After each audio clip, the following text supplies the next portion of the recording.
Assalamualaikum warahmatullahi wabarakatuh. Jumpa kembali dengan saya Novendi pada mata kuliah Manajemen Operasional. Untuk pertemuan kali ini kita bahas mengenai konsep just in time. Yang pertama, kita pahami dulu mengenai definisi ya dari just in time, atau dalam bahasa Indonesianya sistem produksi tepat waktu. Adalah sistem produksi atau sistem manajemen pabrikasi modern yang dikembangkan oleh perusahaan-perusahaan Jepang yang pada prinsipnya hanya memproduksi jenis barang yang diminta, jumlah yang diperlukan dan pada saat dibutuhkan oleh konsumen.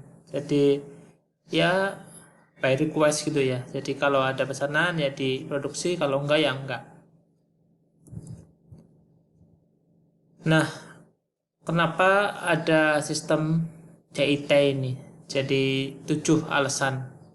Yang pertama karena overproduksi, daripada berlebih gitu kan, mending kalau ada pesan ya diproduksi, kalau enggak. Kemudian untuk menghindari waktu tunggu ya, ini juga terkadang membosankan. Kemudian untuk pemborosan karena transportasi, kemudian pemborosan pemrosesan dan seterusnya ya. Jadi ada 7 ini, tingkat persediaan barang, gerak, dan cacat produksi. Nah,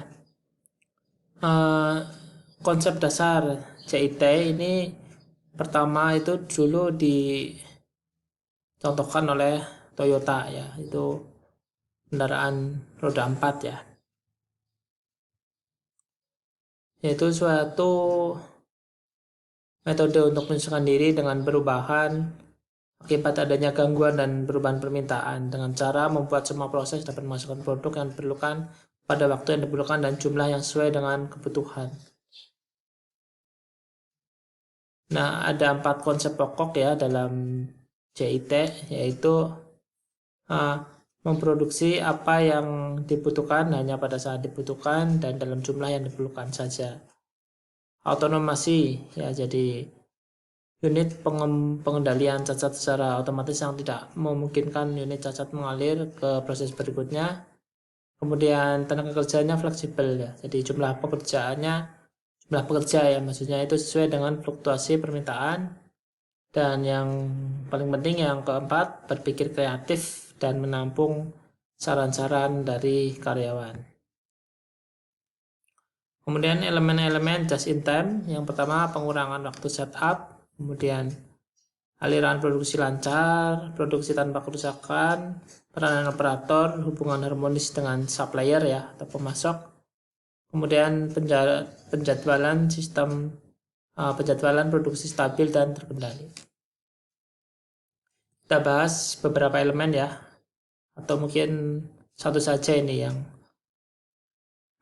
paling penting. Yang pertama yaitu pengurangan waktu setup. Jadi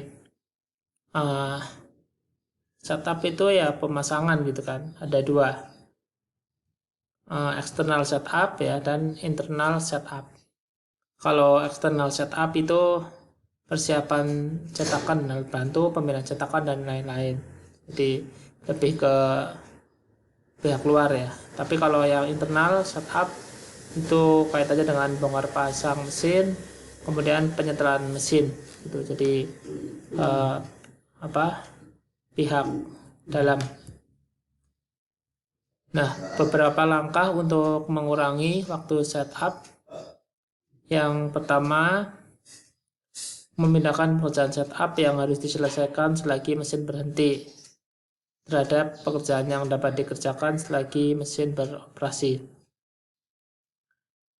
Kemudian mengurangi internal setup dengan cara mengerjakan lebih banyak external setup. Contohnya mempersiapkan cetakan, pemindahan cetakan, peralatan, dan lain-lain.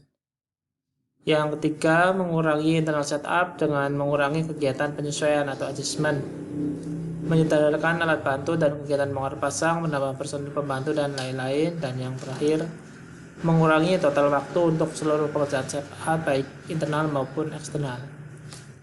Ya, kita langsung ke contoh aja ya. Jika setup mesin lamanya 1 jam. 1 jam kalau yang belum tahu itu 60 menit. Bisa disingkat menjadi 6 menit. Andai kata lot yang harus dibuat banyaknya 3000 buah, setiap unit memakan waktu 1 menit, maka waktu produksinya 1 jam. Ditambah 3000 kali 1 menit. Jadi 3060 menit atau dalam hitungan jam ya 51 jam. Setelah waktu setup dikurangi menjadi 6 menit, maka waktu produksinya menjadi 6 menit plus 3000 kali 1. Jadi 3006 menit. Namun dengan waktu yang sama 3060 dapat dibuat lot sebanyak 300 buah dari berbagai jenis yang diulang sebanyak 10 kali, yaitu 6 menit tambah 300 kali 1 kali 10, jadi 3060 menit sama dengan 51 jam. Hal ini berarti sistem produksi lebih tanggap terhadap perubahan, jadi pengurangan waktu setup gitu bisa memproduksi ya lebih banyak lagi ya. Mungkin itu saja mengenai konsep just in time. Pada dasarnya konsep ini ya bagus ya apabila diterapkan, karena yang paling utama yaitu tidak adanya sediaan yang idle, yang menganggur atau over gitu, sehingga kerugian ya dari suatu perusahaan bisa diminimalisir. Jadi ya tujuan dari perusahaan secara garis besar itu kan ya profit oriented gitu ya, kecuali yang emang nirlaba. Jadi kalau tidak rugi ya berarti bagus. Itu mungkin yang dapat saya sampaikan, semoga bermanfaat ya sedikit. Kurang lebihnya mohon maaf. Saya doakan semoga jadi orang sukses semua. Saya akhiri. Wassalamualaikum warahmatullahi wabarakatuh.